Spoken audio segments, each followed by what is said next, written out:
Top headlines.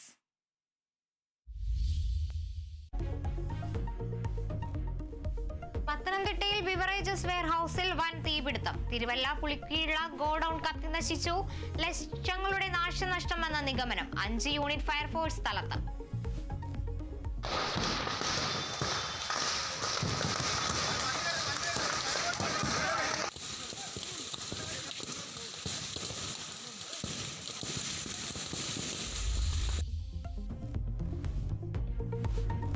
Thiruvananthapuram Vanchiyoor കോടതിയിൽ അഭിഭാഷകയെ മർദ്ദിച്ച senior അഭിഭാഷകൻ ബെയിലിൻ ദാസ് ഒളിവിൽ. ബെയിലിൻ ദാസിനെ അംഗത്വത്തിൽ നിന്ന് സസ്പെൻഡ് ചെയ്ത ബാർ അസോസിയേഷൻ. മർദ്ദനമേറ്റ അഭിഭാഷക ശ്യാമിലിക്ക് മുഖത്ത് ഗുരുതര പരിക്ക്. ബാർ കൗൺസിലിനും വനിതാ കമ്മീഷനും പരാതി കൊടുക്കുമെന്ന് അഡ്വക്കേറ്റ് ശ്യാമിലി. നീ ഇത് ആരോടാ സംസാരിക്കുന്നതെന്ന് പറഞ്ഞിട്ടാ സാർ എന്നെ തല്ലിയത്. അസോസിയേഷൻ ഇമ്മീഡിയറ്റ് ആക്ഷൻ എടുത്തു, സസ്പെൻഡ് ചെയ്തു എന്ന് പറഞ്ഞു. ബാർ കൗൺസിലിൽ എനിക്ക് കംപ്ലൈൻറ്റ് ചെയ്യണം. വനിതാ കമ്മീഷന്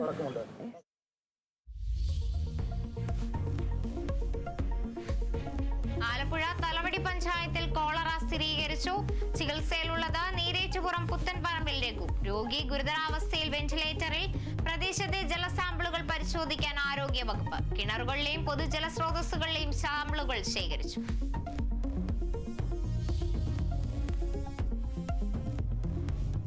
കോഴിക്കോടിന്റെ മലയോര മേഖലയിൽ കനത്ത മഴ. മുത്തപ്പൻ പുഴയിൽ ശക്തമായ മലവെള്ളപ്പാച്ചിൽ. പതങ്കയം വെള്ളച്ചാട്ടത്തിൽ കുടുങ്ങിയ ആളെ രക്ഷപ്പെടുത്തി.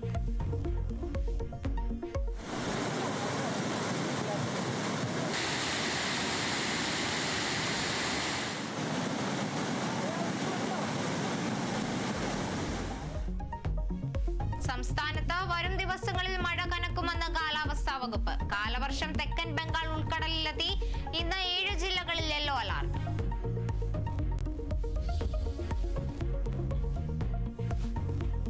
നന്ദൻകോട് കൂട്ടക്കൊലയിൽ പ്രതി കേഡൽ ജിൻസിന് ജീവപര്യന്തം. 15 ലക്ഷം പിഴയും വിധിച്ചു. കേഡൽ കൊലപ്പെടുത്തിയത് മാതാപിതാക്കളടക്കം 4 പേരെ.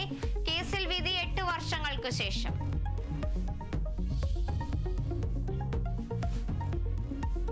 വമ്പൻ പ്രതിരോധ കരാറിൽ ഒപ്പുവെച്ച് അമേരിക്കയും സൗദിയും. ഒപ്പുവെച്ചത് $142 ബില്യൺ കരാറിൽ. തന്ത്രപ്രധാന സാമ്പത്തിക സഹകരണ കരാറിലും ഒപ്പുവെച്ചു. ഉഭയകക്ഷി ബന്ധങ്ങൾ കൂടുതൽ ആഴത്തിലാക്കാൻ കരാർ സഹായിക്കുമെന്ന് വൈറ്റ് ഹൌസ്.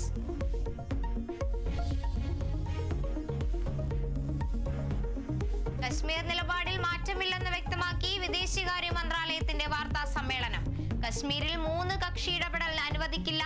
സിന്ധു നദീജല കരാർ മരവിപ്പിച്ചത് തുടരുമെന്നും വിദേശകാര്യ വക്താവ് രൺദീപ് ജയ്സ്വാൾ. വെടിനിർത്തലുമായി ബന്ധപ്പെട്ട അമേരിക്കയുടെ അവകാശവാദം തള്ളി. ചർച്ച നടന്നത് സൈനിക തലത്തിൽ മാത്രമെന്നും വാർത്താ സമ്മേളനത്തിൽ രൺദീപ് ജയ്സ്വാൾ. हमारा लंबे अरसे से यही राष्ट्रीय पक्ष रहा है कि भारतीय केंद्र शासित प्रदेश जम्मू और कश्मीर से संबंधित किसी भी मुद्दे को भारत और पाकिस्तान को द्विपक्षीय तरीके से ही हल करना है. इस रीति में कोई बदलाव नहीं हुआ है. പഞ്ചാബിലെ ആദംപൂർ വ്യോമത്താവളത്തിലെത്തി സൈനികരെ സന്ദർശിച്ച് പ്രധാനമന്ത്രി. രാജ്യത്തിന് നേരെ ആക്രമണത്തിന് തുനിഞ്ഞാൽ മഹാവിനാശമെന്ന പാകിസ്ഥാന് മുന്നറിയിപ്പ്. അധർമ്മത്തിനെതിരായ പോരാട്ടം നമ്മുടെ നാടിന്റെ പാരമ്പര്യം.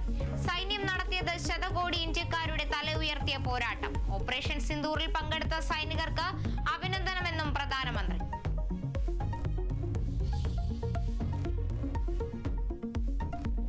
സുപ്രീം കോടതി ചീഫ് ജസ്റ്റിസ് പദവിയിൽ നിന്ന് വിരമിച്ച് ജസ്റ്റിസ് സഞ്ജീവ് ഖന്ന. ജുഡീഷ്യറിയിലുള്ള വിശ്വാസം നേടിയെടുക്കേണ്ടതാണെന്നും ആജ്ഞാപിച്ച് നേടേണ്ടതല്ലെന്നും വിടവാങ്ങൽ പ്രസംഗത്തിൽ. വിരമിക്കലിന് ശേഷം ഔദ്യോഗിക പദവികൾ സ്വീകരിക്കില്ലെന്നും ജസ്റ്റിസ് ഖന്ന. പുതിയ ചീഫ് ജസ്റ്റിസായി ജസ്റ്റിസ് BR ഗവായ് നാളെ ചുമതലയേൽക്കും.